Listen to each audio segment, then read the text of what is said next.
ಜೈ ಶ್ರೀರಾಮ್.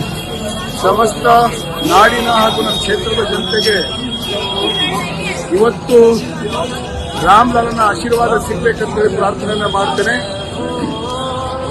ಇವತ್ತು ಅಯೋಧ್ಯೆಯ ಪ್ರಭು ರಾಮಚಂದ್ರ ದೇವಸ್ಥಾನದ ಪ್ರವೇಶ ದ್ವಾರದಲ್ಲಿ ಇದ್ದೇನೆ. ಈಗಾಗಲೇ ಪ್ರಭು ರಾಮಚಂದ್ರನ ಆರತಿಯಲ್ಲಿ ಭಾಗಿಯಾಗಿ ಸರ್ವರಿಗೂ ಕೂಡ ಸುಖ ಶಾಂತಿ ಸಮೃದ್ಧಿ ಕೊಡಲಿ ಅಂತೇಳಿ ಪ್ರಾರ್ಥನೆಯನ್ನ ದೇವರಲ್ಲಿ ಮಾಡಿದ್ದೇನೆ.